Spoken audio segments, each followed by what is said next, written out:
আর আগামীকাল এসএসসি অভিযান রয়েছে, সেই অভিযানে অশান্তির চক্রান্ত। হ্যাঁ, এসএসসি অভিযানে পুলিশকে বোমা মারার ষড়যন্ত্র। এসএসসির পরীক্ষা কেন্দ্রেও সকেট বোমা মারার ছক। বিধাননগর কমিশনারেটের হাতে এসেছে দুটি অডিও ক্লিপ। দেখুন সেই অডিও ক্লিপে কি রয়েছে, আগে সেটা শোনায়।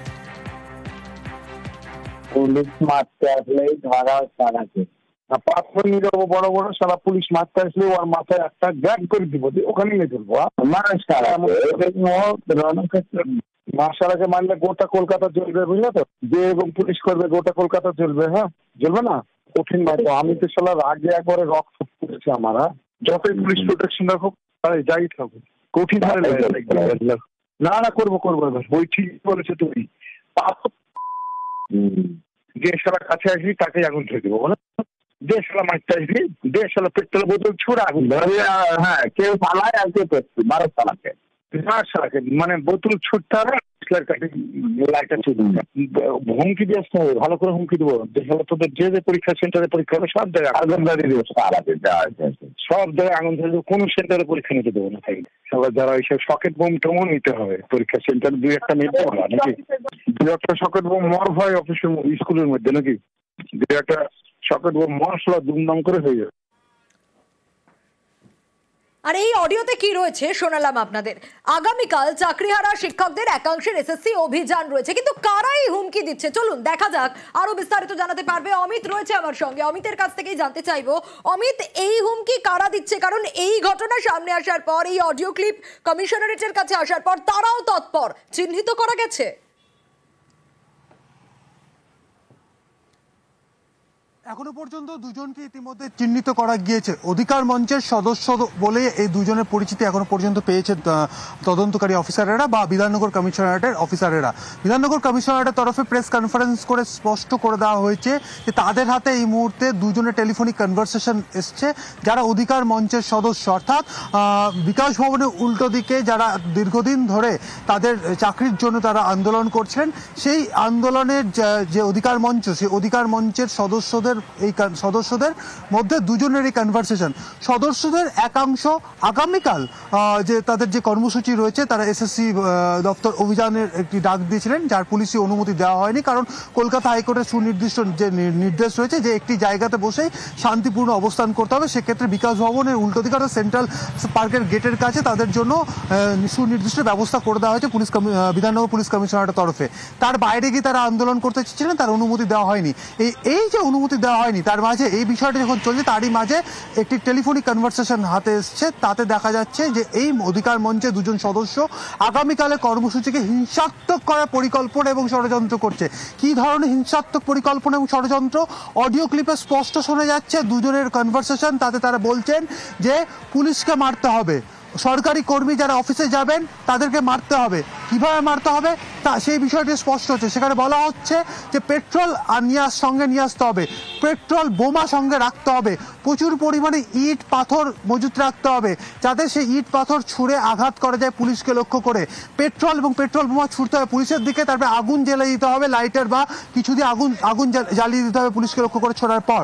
অন্যদিকে যে এসএসসি পরীক্ষার যে প্রস্তুতি ইতিমধ্যে শুরু হয়ে গিয়েছে, বিজ্ঞপ্তি জারি পরে ইতিমধ্যে ফর্ম ফিল আপ কমপ্লিট হয়ে গেছে। যে এসএসসি পরীক্ষার যে পরীক্ষা নেওয়া হবে রাজ্য সরকারের তরফে বা এসএসসির তরফে, সেই পরীক্ষা কেন্দ্রগুলিকে চিহ্নিত করা এবং সেই পরীক্ষাগুলিতে হামলার ছক, অর্থাৎ সেই পরীক্ষা কেন্দ্রগুলিতে পরীক্ষার দিন যাতে হামলা চালানো যায়, সকেট বোমা মারা যায়, এই ধরনের পরিকল্পনা বা ষড়যন্ত্র তারা করছে। পরিকল্পনার কারণটা কি? কারণ অমিত, আমরা নবান্ন অভিযানেও দেখেছিলাম পুলিশ আক্রান্ত হওয়ার ঘটনা, এবং এখানে একেবারে পরিকল্পনা মাফিক তাদের অডিওটা যদি শোনা যায়, তারা একেবারে প্রি প্ল্যান্ড, তারা ভাবছেন যে তারা কি কি করবেন, কিভাবে প্রিপেয়ার্ড থাকবেন।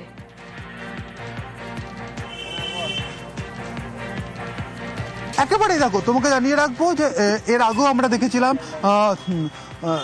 চাকরি বাতিল হওয়ার যে নির্দেশের পরে ঠিক একই কায়দাতে যখন বিকাশ ভবনের সামনে তারা আন্দোলন করছিলেন, বিকাশ ভবনের সামনে একদিন তারা বিকাশ ভবন অভিযান ডাক দিয়েছিলেন এবং সেখানে হিংসাত্মক একটা ঘটনা ঘটেছিল। পুলিশকে লক্ষ্য করে মারধর, সরকারি সম্পত্তি ভাঙচুর, জোর করে সরকারি কর্মী থেকে আধিকারিক যারা বিকাশ ভবনে কর্মরত ছিলেন তাদেরকে দীর্ঘ সময় তাদেরকে আটকে রাখা। এই ঘটনা ঘটার পরে তারা আস্তে আস্তে তাদের সেই অবস্থান থেকে সরে গেলেন। কলকাতা হাইকোর্টের নির্দেশ মেনে সেন্ট্রাল পার্কের গেটের কাছে তাদেরকে নির্দিষ্ট স্থান করে দেওয়া হলো বিধাননগর কমিশনারের তরফে। সেখানে তারা আন্দোলন চালাচ্ছিলেন বা সেখানে যা কর্মসূচি তাদের হচ্ছিল সেই জায়গা ভিত্তিক কর্মসূচি হচ্ছিল। আবারও নতুন করে কোনো পরিকল্পনা তাদের মধ্যে বা ষড়যন্ত্র যে বিষয়টি সামনে আসছে তাতে বোঝা যাচ্ছে নতুন করে আবার হয়তো হিংসাত্মক কোনো কর্মসূচি তারা করার পথে এগোতে চাইছেন। এই সুমন বিশ্বাস বলে যার প্রসঙ্গ উঠে আসছে, যিনি তার নিজের ফেসবুক পেজে এই কর্মসূচি নিয়ে তিনি পোস্ট দিয়েছিলেন কয়েকদিন আগে। তারপরে তিনি মেল করেছিলেন বিধাননগর কমিশনারের কাছে অনুমতি চেয়ে যে তারা আগামীকাল তারা কর্মসূচি করতে চাইছে, তারা এসএসসি অভিযান তারা করতে চাইছে। কিন্তু কলকাতা হাইকোর্টের যে নির্দেশ, সেই নির্দেশ মেনে বিধাননগর কমিশনারের তরফে আগামীকালের যে তাদের অন্যত্র যে কর্মসূচি তারা নিচ্ছিলেন সেটাতে তারা না অনুমতি দেওয়া হয়নি। কিন্তু এই বিষয়টি যখন চলছে, অর্থাৎ পারমিশন যখন চাওয়া হচ্ছে, তারই মাঝে এই কনভারসেশন সামনে এসে পুলিশের কাছে, যে কনভারসেশনে স্পষ্ট বোঝা যাচ্ছে যে আগামীকাল যদি কর্মসূচি হতো তাহলে সেখানে কিন্তু এরা হিংসাত্মক কোনো ঘটনা ঘটানোর পরিকল্পনা সেজেছিলেন। বেশ অমিত, এবং বিধাননগরের ডিসি অনিশ সরকার তিনি কি বলেছেন শোনাবো। আগামীকাল অর্থাৎ 18ই অগস্ট একটা প্রতিবাদের জন্য ডাক দেওয়া হয়েছে। যেহেতু কলকাতা হাইকোর্টের যে অর্ডার তার থেকে বাইরে করা হচ্ছে, সেটাতে আমরা পুলিশের তরফ থেকে কোনো রকম পারমিশন দিইনি। গোপন সূত্রে রেকর্ডেড কনভারসেশন আমরা পাই, যেখানে দুজনের মধ্যে একটি কথোপকথন আছে। এই দুজনই হচ্ছেন এই অধিকার মঞ্চের সদস্য, এবং সেই যে কথোপকথনটা হয়েছে সেটাতে আমরা বেশ কিছু হিংসাত্মক গতিবিধির কথা সেখানে আমরা পেয়েছি। তার ভিত্তিতে আমরা একটা কেস রুজু করেছি এবং কেসের তদন্ত শুরু হয়েছে। যে দুজন এই কথোপকথন বলছে তাদেরকে প্রাথমিকভাবে আমরা চিহ্নিত করতে পেরেছি এবং তাদের বিরুদ্ধে যা আইন অনুসার ব্যবস্থা সেটা নেওয়ার প্রক্রিয়া আমরা শুরু করে দিয়েছি। আর কয়েকদিন আগেই অভিযান করতেছে ইমেল বিধাননগর কমিশনারেটে সুমন বিশ্বাসের, চাকরিহারা সুমন বিশ্বাস, তার রিয়াকশন আমরা পেয়েছি ঘটনার পর। তিনি কি বলছেন শুনুন। এইসব ভয় পেয়ে এসব বলছে। আন্দোলন কে ডেকেছে? আমি ডেকেছি? আমি এরকম ধ্বংসাত্মক কথা বলেছি?